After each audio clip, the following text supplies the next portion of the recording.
Yes, people, welcome to the new channel. We are the South Stand MCFC.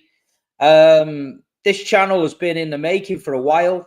A few city content creators, we've been talking about maybe just setting up a different channel with different sort of theme shows on it because a lot of you guys tune into me, you see my reaction, my thoughts. You tune into Daps's, you see his reaction, his thoughts. Sometimes it's good to mix everybody together and get different opinions and reactions. If there's any problems at the club regarding ticket issues or 1894 or anything like that, we can talk about it, and generally just giving people a platform to enjoy the football club and build a community of decent Manchester City supporters from all around the world who want to come in and get involved with stuff. We have got plans for 1894 and people like that to come on the channel, and we just want you guys to support us, spread the love, share it in Manchester City groups on Facebook and TikTok, and after a few months, if the channel's a load of shit and you're sick of hearing my voice and Daps' voice and MCFC lads' voice, unsubscribe. But at the minute, show us some love. Daps, how's it going, bro? I'm good. Do you know what? You were late, by the way. I know I was. I've had a busy day. I went from Dubai to Brentford and then back home. So I was, I had a bad day yesterday. I'm not going to go into it on camera. You know what I'm talking about regarding. And so did I on camera. Yeah, you had a bad day. You are now known as a landlord from hell, and you are on the next season on Channel 5. So, yep, that's what we're saying. But yeah, do you know what? I only thought I need to bring it up because I'm always the late one. So I thought, you know what? Big up in the comments, Snobby Boys from America. Big shout out to them. Go and follow them, boys. Blue Moon 100%. FC. Thanks for the support. It's early days. We're trying something different. Why not? Yeah, for real. And obviously, there's going to be other content creators involved over time. Hopefully players involved as well. Yeah.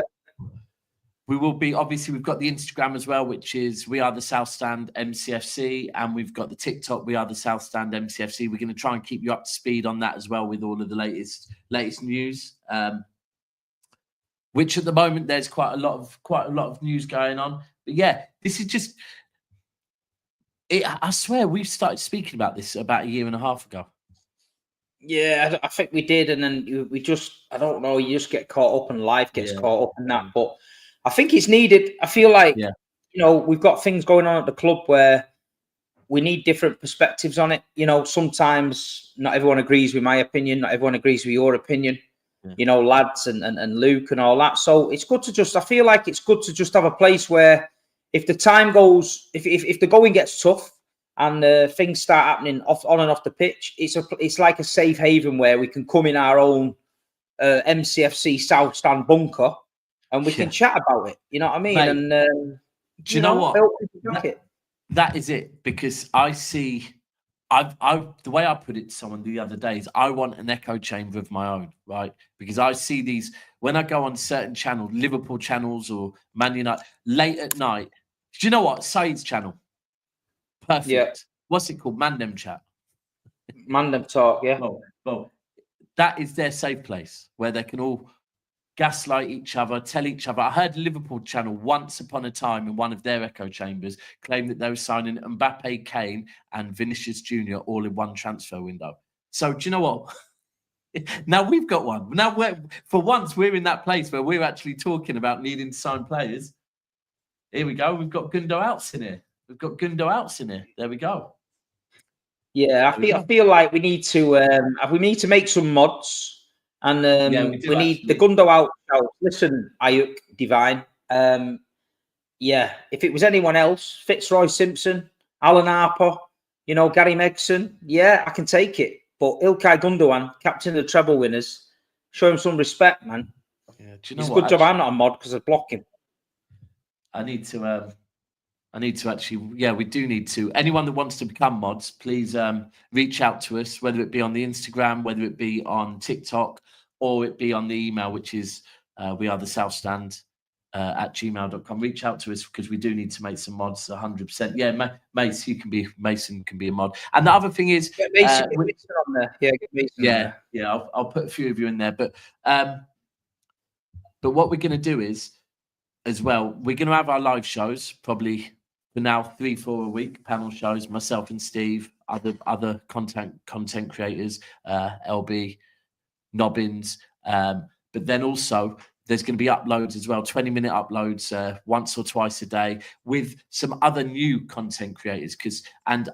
When I say content creators, what I mean is City fans. They're actually going to be starting to get involved in the content space as well. We're going to get a few more of the lads from the South Stand involved, right? The lot that we go to the game, because when we have our conversations that we have on shows at games, we're not always the most vocal ones, are we? No, there's other ones. Listen, we've been sat round tables in Madrid, in Barcelona, in Bratislava, talking absolute bollocks. But that's what we like, because Manchester City is a club where, you've just got to go with it. If you've got an opinion, we have an opinion. We might not always like it, but I just feel like there's a gap for it. And listen, get Mike on here, mate. We were going to get. We were going to start at weekend. We're going to Ipswich and then straight to Paris. But we thought we'd jump in. I mean, Brentford last night. I'll start off. I went to the game. The atmosphere in the pub before the game, the Express Tavern, was quite positive. I feel like it was only Salford, but you just put 8 goals past someone. Everyone's in a bit of a smiley mood, and we're thinking, you know what, we can get something. The team was announced. Other than Nunes, probably at right back, I don't think there was many big shocks in it. I feel like maybe Doku might have got a start, but he didn't. And everyone seemed happy. The away end again, I've got to mention. The Leicester away end the other week was probably the best away end of the season, but last night was pretty vocal, and I thought we could get something. And like you say, the way the game panned out, we had certain chances early doors. Savinho letting a few shots off, maybe could have squared to Haaland a few times. And then you've got, Daps has gone. Then you've got Haaland having, a couple of clear chances and not putting them away. Savinho hitting the post. Kevin De Bruyne looked like, he was doing a lot of running and a lot of energy, but his final ball was not there. And then he comes up, pops up, produces the cross for Foden's first one, which is Kevin De Bruyne, in a jar. But I'll be honest with you, it's kind of worrying as a Manchester City fan at the minute that we are going 2-0 up in games, 1-0 up against Man United, 3-0 up against Feyenoord, and we're throwing these leads away. We're basically giving these teams gifts. Every man and his dog could see that Brentford were having a little bit of luck and a little bit of a goal. The counter-attack was on all the time. They've got some big lads up front, fast lads, and they were getting in behind us a few times. And the first goal for Brentford, I'll be honest, it looked like he had about 20 minutes to trap it and just put it where he needed to put it. And then the substitutions, I see a lot of criticism today for Ilkay Gundogan. We've had our own Ilkay Gundogan hater in the chat. It was a strange one. Kovacic, for me, I thought he ran his balls off. I thought he really did run his balls off. But I just don't think Gundo's got the legs. I just don't think he's got the legs to get about that midfield if we get countered. And they end up snatching a point. They were more happy than us. To be honest, it did feel like a bit of a loss. I'll be honest. It did feel like a loss. Coming out the ground, walking down that road, I was thinking, yeah, it feels like a kick in the teeth. But then I'm trying to put a positive spin on it. It's a point at Brentford. They've got a good home record. Not many people are going there getting results. So yeah, I was disappointed in the end. I don't know what Daps is doing. He keeps popping up and that. Let me have a look in the comments section.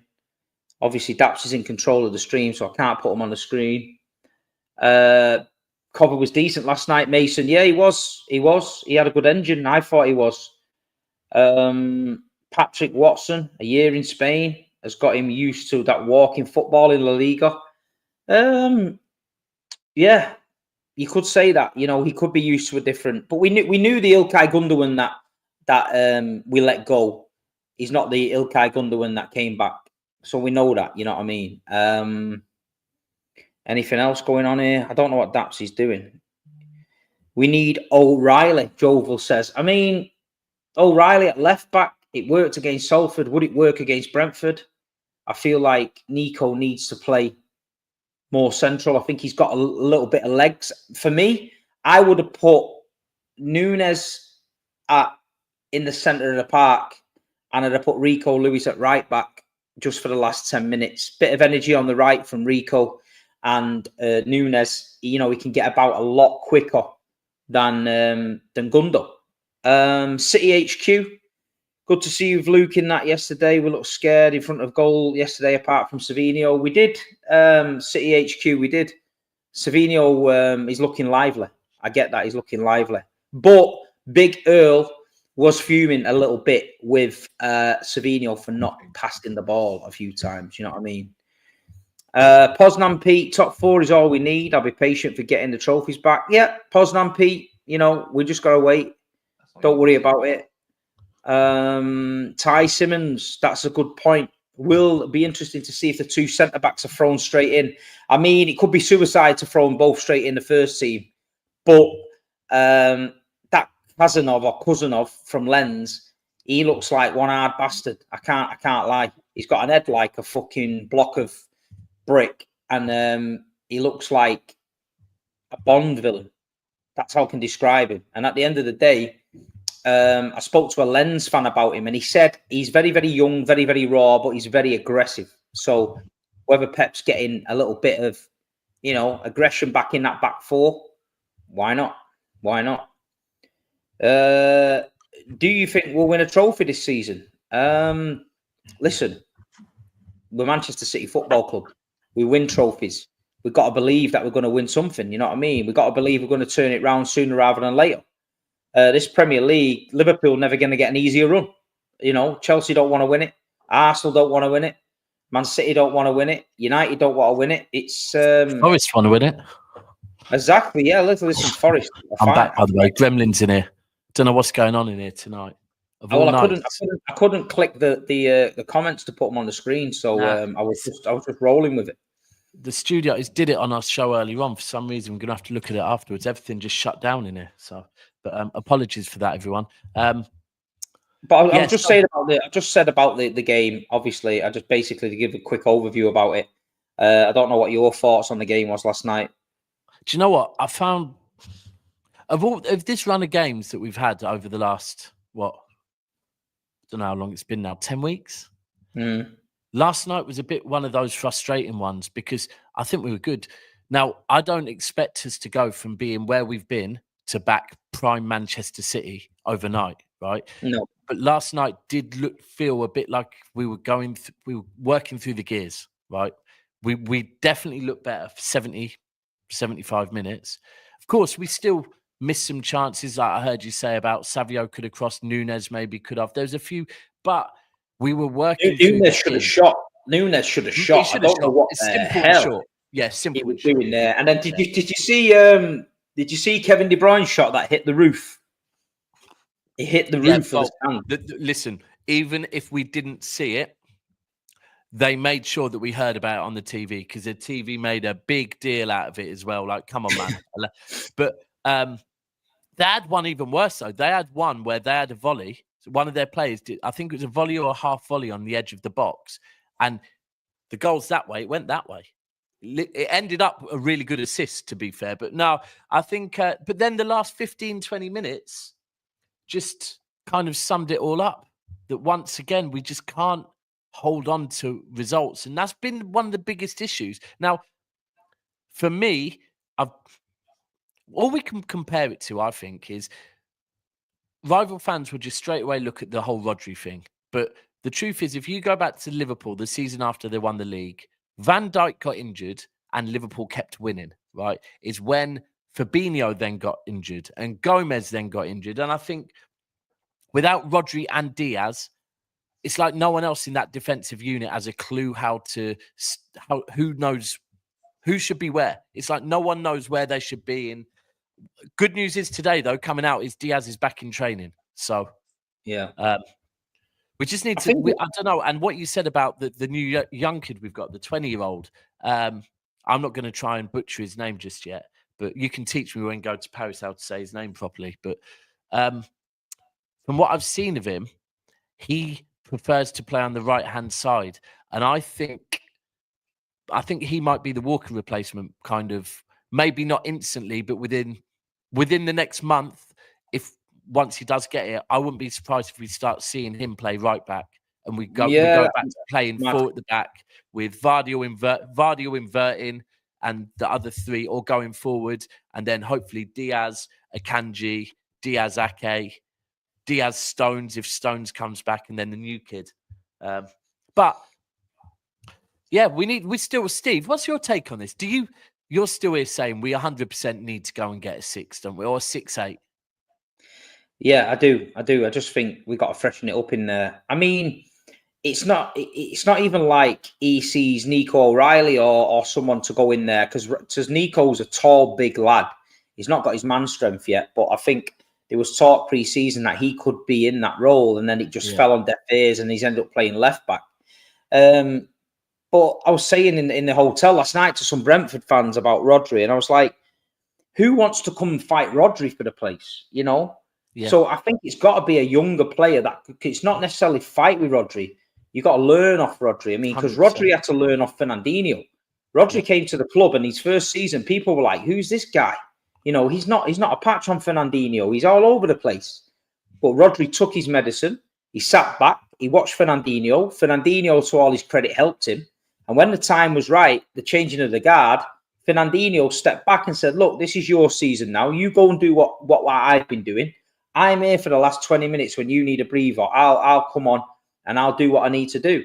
And I remember games when we brought Fernandinho on off the bench late, Atletico Madrid, the battle in where we were over there. We seen what it was like. You know, he brings Fernandinho in certain games just to calm it down. And we need someone like that. And I think Rodri is massive. And all Man City fans, we know that. And this is the problem last night. When we've got the ball, we're all right. We're camped on the edge of their box. We're passing it nice. Everything's cool. It's when we've not got the ball. Yeah, the gap's so glaringly open that teams are cutting through us in 2 or 3 passes. With Rodri, you don't get that. Rodri's always got one eye on it. Rodri can close down quick enough. You know, you can go a little bit forward and think, well, I've got Rodri who's going to cut the angle at the back and I'll get back. You've got Gundogan who's running in treacle. You've got Kovacic, who's not the fastest in the world, but he's nowhere near, Rodri. So that's the problem. We're getting countered all the time, and teams it's now non-stop. It's non-stop. I mean, if we're being honest, even if we look at like the West Ham game, West Ham were walking through our midfield as well. Look, I said this to everyone, where kind of, because it's straight away. Maybe it's an element of our fan base. Maybe it's also rivals. The minute we win one game, 4-1. And with the fact that Liverpool dropped points or whatever else, everyone's going City are back now. And I said straight away, no. Listen, we won 4-1. I'm happy with that. But if you watch the game, we've still seen the same problems. It's just West Ham are West Ham, right? And look, if City, give City some chances, we'll take them. But I think the other thing we have to look at as well is the injury that Rodri has at Rodri's age, right? We have to make sure that we can't, because Rodri comes back. For me, I don't believe we will rush him back. I think we'll treat it the same as Liverpool treated the Van Dijk injury. And ultimately, look, this season's a write-off. Don't rush back. We want you back for the summer, pre-season. Take your time and build that muscle around the injury. But we have to be real that we have to prepare that there could be reoccurring issues of this, right? We can't think once Rodri's back in the summer, that's fine. All issues over and it's never going to happen again. We have to learn from this, and we have to make sure, because look, Rodri's been calling out, I need rest for what, a year? So we need to be bringing in exactly what you said, exactly like we did with Fernandinho to Rodri. We need to bring someone else that, for me, it's a 6'8". It doesn't have to be an out-and-out 6. I think, do you know what?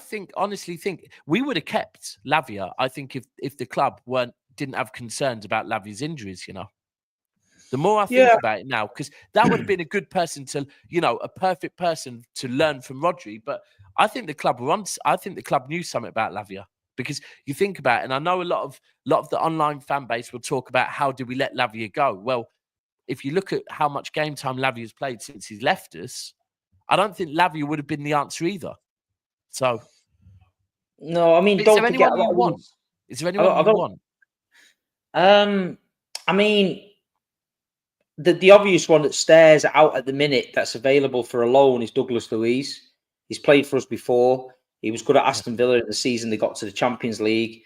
Could he do a job in midfield? I think he could. Has he got better legs than Gundo and Kovacic? Yes. Yeah.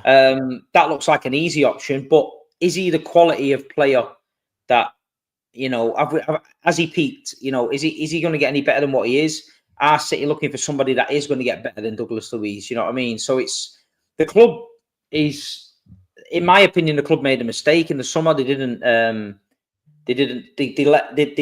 let Pep dictate what he thought he needed. I think Pep got a little bit comfortable and thought he could blag it again, because we look back at last season, we were lucky. We were lucky a bit, if you think about it. And I feel like they didn't prepare well enough, which this football club usually prepares better than anyone. But the signings, Mamouche, we'll talk about him. Yeah. Sorry, just this comment. I agree with this comment as well. I think that, in fact, was it you that said that to me this morning? Yeah, it's true. Andy's you right. said that to me on the phone, didn't you, this morning? I think he's spot on with that. Everyone, we could see Kevin De Bruyne was blowing out of his arse. He put it right, shifted, he was knackered. He did. Do you know what? Kovacic was blowing out of his arse. But I feel like if you take off a Kevin De Bruyne at 2-0, you bring on a Gundogan and Kovacic as a double pivot, or two, beside each other, and say, just shield the back four, don't do anything daft. I feel like we see the game out. But we didn't. Gundogan comes on, starts trying to go forward with it, and next minute it was just like literally 2 passes and we're split wide open. You know what I mean? Yeah. No, you're spot on. I think with De Bruyne yesterday, I saw there was one run there was a couple of runs from deep into Brentford's half, because yesterday Brentford were allowing us to have a lot of space through the middle yesterday. A lot of space. And there was a couple of runs that De Bruyne made, and they weren't as energetic as prime De Bruyne, but I was like, fucking hell, we're getting some throwback De Bruyne here, driving at defenses. But you could see every time, once he'd passed the ball off, he was kind of pulling up a bit, not with an injury, but you could see it's not spring chicken no more. I think that's the issue. But let's move on to just a real quick one. Do you know anything about the young lad? Is it Reese? The player we get from South America. I don't know an awful lot about him. I've read about him last few days. It looks like City's been monitoring him for a while. I'm very surprised that they're bringing him straight into the first team setup, but they must think he's ready. I mean, they brought in Alvarez, first team. They brought in Jesus. I was listening to someone earlier. I think his name might be Vickers. So it's an English journo that works over in the South America. Yeah, I know what you mean. Yeah, I know. I think it's Tim Vickers or something like that. And he was talking so highly of him earlier on. He was saying that he thinks City have seen three qualities with him. One, he can play in a 3 or 4. Yeah. 2, he's a leader, apparently. And they said that to the point where since he joined Palmeiras, he's a young lad, but he's already kind of Hayes. Yeah, sorry. Thank you. Yeah, Hayes. That's how you pronounce it. It's mad. I'm gonna have some of these new signings. I'm gonna have a nightmare with. But yeah, that apparently he's also a ball player, and he said that he thinks Pep's probably bringing him in, thinking I need you to be around this team. But he did say he thinks he needs to bulk up because he'll get bullied in the Premier League a little bit, and he probably hasn't hit that period yet. But the other one is Mamouche. I think we all know about Mamouche, don't we? Yeah, he's hitting the numbers in Germany. He scored again last night, 2 assists. listen, he's leading scorer in Germany, I think, with Kane. So we've gone out there and got a striker, stroke winger, who can play instead of Haaland, I think, in case we need to change it up a little bit. So he's a good signing. I don't understand why they keep playing him. I thought City might have said, we need him. So the group chat? Have you been watching the group chat today? Yeah. Hey, Mike's going to be loving you now. Mike's going to be loving you. Mason, me and you are in trouble. We got it wrong. Yeah.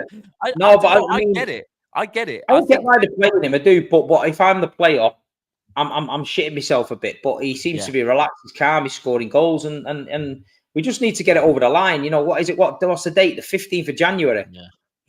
We needed players first week. Do you know what, actually, Steve? I think that's something that's worth putting out there straight away, right? Because you and I, we're probably I think you're president and I'm vice president of the Main Road Losers, right? Martin's also Martin's the secretary of Main Road Losers, and people probably think that we just won't call out the club for anything. But if I just tell people that you are wrong, like Steve, you said to me this morning, you echoed exactly what I was thinking. It's frustrating that we're now on do you know what? We're halfway through January. Yeah. And we knew the issues we had, back mid-October, November, December. Yeah. And it's frustrating that we're here now. And, we haven't had one thing announced just yet. Now, I understand that there is paperwork and it probably is relevant. You can't talk too much to players, and clubs probably would love Manchester City to start trying to have negotiations before that window opens, because then the club will probably try and fucking sue us, right? But it is frustrating that right now, unfortunately, look, the club got it wrong, maybe by not. Well, they've come out and admitted it. The club got it wrong by not rebuilding in the summer. Because of that, we're going to have to pay more, right? So I think right now we just have to bite the bullet, don't we, and get it done. Yeah, and I think they will do. I feel like we've got a changing of the guard in a lot of places. I think we've seen a lot of staff leave. We've seen a lot of Cheeky's leaving. Viana's coming in. He's got to make a statement, couple of statement signings, because if not, they'll just keep comparing him to Tiki.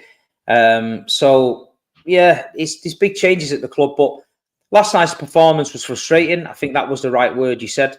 But at the end of the day, we got a point. Other teams drop points. It seems so frustrating that every time teams drop points, we drop points. You know what I mean? Do you know what I was going to say? I certainly didn't. I didn't feel last night like I felt. Well, obviously, when we lost to Man United, or don't know, when we lost to Tottenham, or one of those games, because it was just frustrating. Because last night we were close to going above Chelsea yesterday. We were close to going above Chelsea and Newcastle yesterday. And I know. I've been saying this on Never a Foul to Chelsea and Arsenal fans. This is the worst period of Manchester City we've seen in the last 10 years. Don't let us finish above you. Do not let us finish above you, because, that says a lot about your clubs compared to our clubs. And last night was just frustrating because I was thinking, right, at last we're on to something. But I'm going to take positives out of the performance and think, you know what, put Diaz in that defence. I don't think we lose that game. I don't think we lose that game. But I mean, we've been there before over the last decade where we've had defensive issues. Vincent Kompany was well known for getting the defenders in privately away from Mancini, talking it about it and seeing what the crack is. We've got our captain, Kyle Walker, who's come out mid-season and says he wants to pursue his career elsewhere. I mean, Kyle Walker's been a fantastic footballer for Manchester City. The trophies he's won, everything. And probably best right back in the Premier League for me. But nobody can lie that can say that the way Kyle's conducted himself this season's a bit mad for me as a captain. If he's not the captain and he's doing that, he's under the radar, his head's not in the game, I accept it 100%. But to put yourself forward as captain, or to accept the captaincy role, and then the club go through a patch where we're all panicking because we're losing games left, right and centre, and to leave it to Ilkay Gundogan and Ruben Diaz to come out and steady the ship, because we all football fans. We all appreciate some calming words in a storm. Vincent Kompany was the king of it. You know, I remember Vincent coming out many a game and saying, "Don't worry, we're going to put it right. You know, we know where we're going wrong, and we're going to sort it." And you used to go to bed that night and think, you know, sleep a little bit better. But I'm not being 100%. Funny. Kyle Walker puts a little statement out on his Instagram story. I don't think it hits the same. So, you know, I don't want City fans to get on the back of Kyle. Last night, he's not in the squad for whatever reasons, but we've got to realise what he's done for the club, and we've got to, you know, say thank you, Kyle. You know, it is what it is. You crack on, mate. You go and do what you're doing. And then we've got to get other people from within the club now as captain material. Kevin De Bruyne's looking like could be his last season. Ilkay Gundogan's looking like maybe Fenerbahce and knocking on the door for him. I've seen Fenerbahce being linked with him quite a lot. I think they want him. Said this is their dream signing and that, and I feel like that could happen. But you've got to be looking in the squad now at Ruben Dias, Bernardo Silva, people like that. I was going to say that. I think one of the bonuses of it, and I'll be real with you, I have a feeling that the armbands might go to Kev, right? I hope it doesn't, right? I've always thought that Kevin De Bruyne is better when he doesn't have the armband, to be honest, because and more so, I think what we need at the moment is stability. We are going. This is about to be a new era. If you really think about it, we've had 10 great years, more than 10 great years, but 10 great years. This is, and I think the way I described it is, if you look at the periods that people talk about with Manchester City, right? The first one was that summer where we bought Yaya and David Silva. Yeah. Yeah. And everyone was talking about how much we were spending, but what they did for the club and what they won the club is undeniable. Where in hindsight now, no one talking about how much we spent on Yaya or David Silva because it made sense, right? Then you fast forward to the next summer where you could say it was a bit of a rebuild, where we bought Edison, we bought Bernardo Silva, we bought Kyle Walker, and we bought a few more players in, and everyone was speaking about how much we're spending on defenders. Well, the next season, 100 points. Since then, we've done, you know, we've done 2 trebles, we've done 100 points, we've done everything we've done.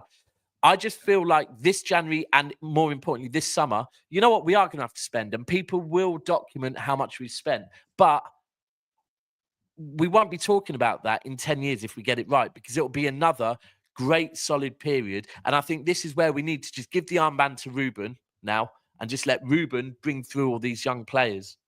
And I think it's a shame. The biggest thing I would say about this season is it's a shame because we've always managed the leaving of legends perfectly. And rivals sometimes say, oh, you should have kept him longer. But if you look at it, whether we go back from Zabaleta to Vinny, to Fernandinho, to Yaya, to Aguero, to David Silva, every season we let a legend go on a free usually, and they go off into the sunset and they go at the right time.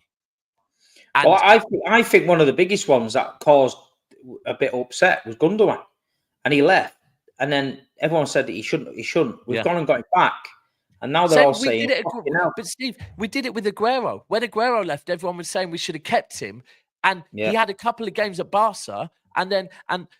We've always managed it right. And the thing is, you know what? If you're left with these questions, you're left with fond memories. Your last memories with somebody are fond memories, yeah? They then become a legend, right? That should be Kyle Walker. Right? We're talking about, and even if you get in rival fans and talk about best Premier League right backs of all time, whether they're going to put him first, they're going to put him in a conversation, right? Like I said, we didn't win any trophies under Pep until Kyle Walker joined this club, right? So it's sad that it's ended like this. It's sad that it's ended like this with Gundogan a bit, where we've got people writing, because no one was ever asking Aguero to leave. Gundogan, technically, you know, for me personally, Vinny will always be my number one. But Gundogan, as far as what he achieved as captain, undeniable. And now we've got people saying Gundo out, right? And I know it's not too disrespectful, but it's not sour. They're used to winning. They're looking for every angle for the problem. We know we've not been good enough this season, but Jesus Christ, if somebody had come out and said, listen, lads, you're going to win 4 Premier Leagues on the trot, but you're going to have a couple of seasons where you're not quite at it, we're taking it all day. You know what I mean? 100%. So the journey we've been on the last few years, but it does not excuse the level of performances that we're putting in. You know, you're going 3-0 up against Feyenoord, 3-3. You're going against one of the worst Man United teams we've ever seen. We're winning 1-0. We get beat 2-1. And then we get beat off Tottenham, who are absolute dog shit, and go and get beat 4-0. And then we got to Brentford and we're 2-0 up. And so it's all these mistakes that people are getting annoyed about, which rightly so. This football club over the last decade has set a bar. And the bar's here. And at the minute we're here. So people can't moan and say, oh, look at Man City fans moaning because they've won 4 league titles. You can't moan. Well, we can moan because the football club has been telling us for years that we need to get to the level that they expect. The fans used to be typical City, always shitting ourselves. Now we're up here. You can't tell us then we've got to come back down here because the team's playing this way. No. We hold the team up here, and us as fans demand that. Are we going to get on the team's back? No. Will you get some dickheads that do? Of course you will. But the majority of us have got to stick together. We're City fans. 100%. You know, we've got to stick together and think this is a little mini crisis. We're still turning up. We're still singing. The City end last night was brilliant. Tony Buck. Could hear it on the TV as well, mate. We're going to talk about Tony. He died 2 days ago. Club legend. I remember Tony Buck at Main Road, being on the coaching staff. Fucking literally did everything. And last night, Tony Buck's Blue and White Army being sung for non-stop. It made me a bit emotional. You know what I mean? Johnny Stones with Tony Buck as well, weren't you? Yeah, the H United and all that. It was a good crack. And Tony Buck would have loved that. You know what I mean? But I tell you what, I've been fortunate enough as a kid to have met Tony Buck at Main Road when you used to get out the front, mate. My dad did. Front of the main stand, used to wait with your autograph book. Tony Buck would always come out and sign it. I can see his autograph now. It's a proper joined up writing school Tony Buck, old school autograph. Do you know what? Did you have this? We've probably got the same autograph, but the one with I've got it upstairs. I was looking at it the other day. Like a leather binder on it with a City badge on it. Yeah. Do you know what? He actually, can't remember, to be honest, because I got told when I was too young. But my dad's dad, my granddad, he somehow had a connection with Tony Buck, and he brought one of the trophies to their house. He brought it to the house I think that's the kind of guy Tony Buck was. I had one experience with him where it was actually mad because I ran the Moston Supporters Club. And we were looking for a guest, and I think we were due to get Richard Edgill from the club, and the club cancelled the guest. To be fair, they cancelled the guest. So I had a book of contacts. So I rang Colin Bell, and he went to answer phone, and I left a message and said, "Hiya, Colin. It's the Moston Supporters Club. We're supposed to have a guest tonight. We've got nobody. Is it possible that you could come down?" You know, it was just purely on the off chance because, I'm putting it out there. And then Colin Bell rang me back on the house phone and said, am I all right to bring Tony Buck? And I've said, well, fucking hell, sure, cool. And Colin Bell and Tony Buck came to Supporters Club. It was one of the best nights I've ever had. But, you know, it's sad. It's sad. But like you say, the fans last night give him a good tribute. I'm sure the club's going to do something for him on the Chelsea game at home. And, rest in peace, Tony. And do you know what? I think, so yesterday on a show on our other channel, day before yesterday. Sorry, yesterday was when I had my stinker. Cass was on the show. I was off stage because I was working from home, and the news came out, and I came in and said, and there was another City content creator, young lad, good lad, and he mentioned it, and the lad kind of didn't know who Tony Buck was, and I think this is the important thing with Tony Buck. For people that don't know who Tony Buck is, Tony Buck was our club captain in a period, that before the money did something that people think we never did, right? Won trophies. In Tony Buck's period as captain, correct me if I'm wrong, Steve, we did the European Cup and was it the League Cup double or European Cup and FA Cup double? Winners' Cup, League Cup, we won the FA Cup as well. Yeah, so we won 4 trophies, 3 years, including the League and a European Cup. And it's important that people know these things because it really is a thing out there that apparently we didn't win trophies before we got money. And Tony Book was the captain of that and then went on to manage the team as well. He's probably one of those faces that a lot of people have actually seen on Sky Sports and whatever before some games, like before derbies, right? Or be on the pitch with Colin Bell and whatever. He used to be always, on the pitch. And then he used to be I think he was part of Brian Horton's coaching staff as well. And he was always big around the club. But he's such a nice guy. I mean, I've never seen the guy refuse an autograph. I've never seen the guy not wave to the kids who were waving to him. I've never seen the guy do anything. He was just Manchester City through and through. He obviously loved the club. And they brought him out a few games ago on the Etihad pitch for his 92nd birthday, I think. And everyone giving him a good send-off and that. So it was sad. It was sad news, but you know, it is what it is. We're losing that generation of players now. I'm thinking we got because Franny went recently. Yeah, Franny Lee went. Most of them. I mean, we've still got Malcolm Allison still about, isn't he? I don't know. I don't think so. No, I think Malcolm. I don't know. He must have gone, Malcolm. Surely to God. Don't know. Someone to Barton. Do you know what? It's mad. Anyway, end of an era. But rest in peace, Tony Book, club legend. Yeah, so hopefully, I'm seeing earlier on that Marmouche. By the way, have you seen Carl's come out swinging as well at certain? I hope he's not been coming out swinging his dick again. But you know what I mean. We don't want that. So, firstly, to Blue Chan, I think it was asking.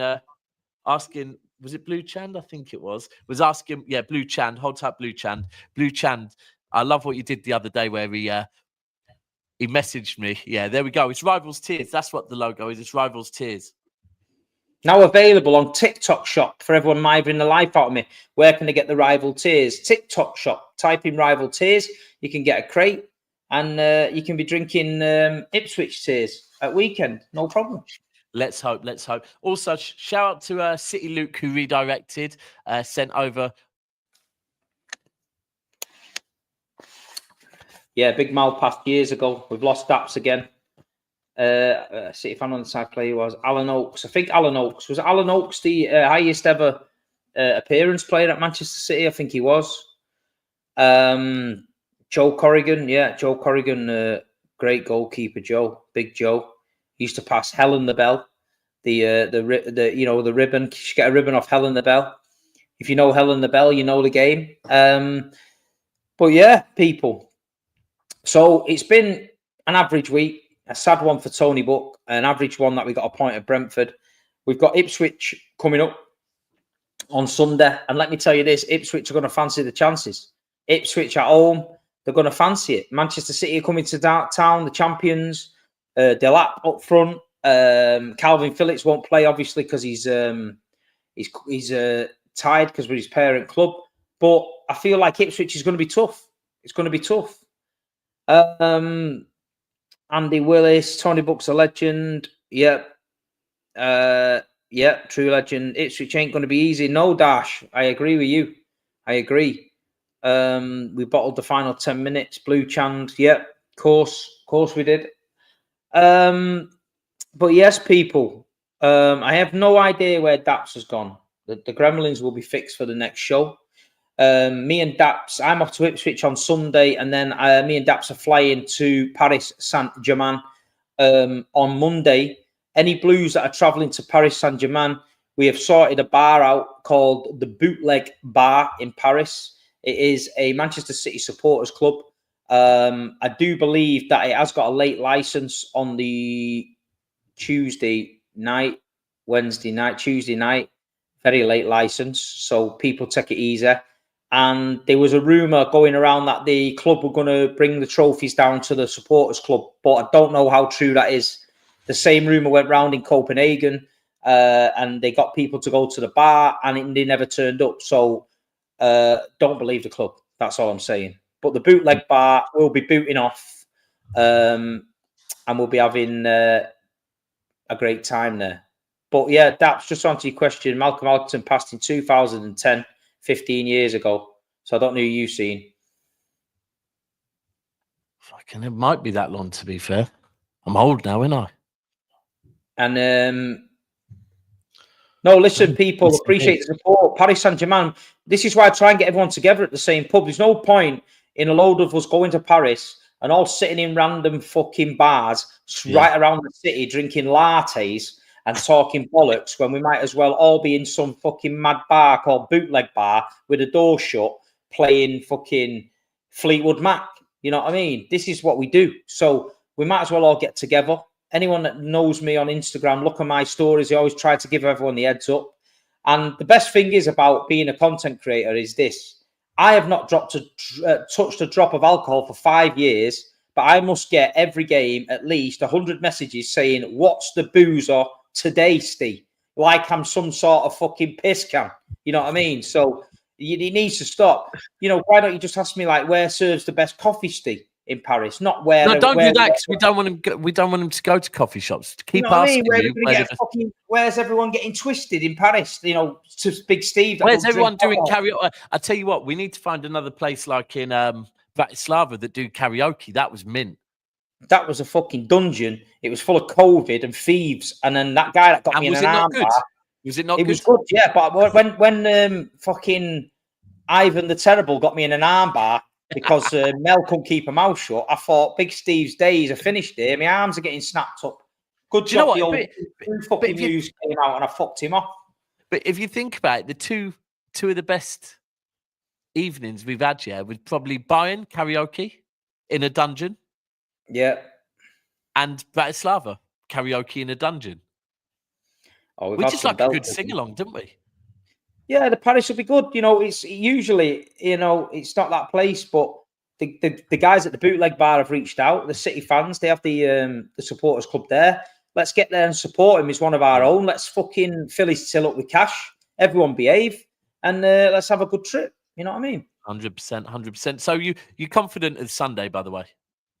I mentioned it briefly. Then I said I think it's going to be very hard because I feel like Ipswich have got now to lose. They're at home in front of the fans. The champions are coming to town.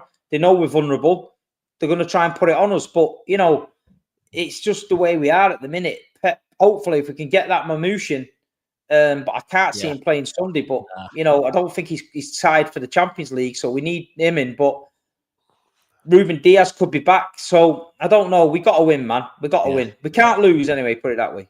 No. And Shane, they're on you for that. So Shane, before we end, by the way, people, the likes were round a number that we don't really like, right? Roundabout. So make sure you're getting those likes up. Shout out to City Luke who sent the redirect over. Make sure you're subscribing to his channel as well. I've made a few of your mods already. Shane, before the stream ends, how many of my fancy cocktails are you going to buy me? I'm only drinking on the Tuesday as well, on the Tuesday night before the game. So you can buy me a few of them. So anything else we need to talk on? No, just another to reiterate to people that if you found the channel, this is a new channel. We were open to give people the opportunity. So if you want to get on the channel and you feel like you've got something to say and you listen and you're not, we don't want anyone fucking madheads on here that are just going to talk. But you can have your opinion, but we just, you know, the game. We want a nice group of people on here. If there's people who are thinking, I'd love to get into YouTube, I don't know how to do it.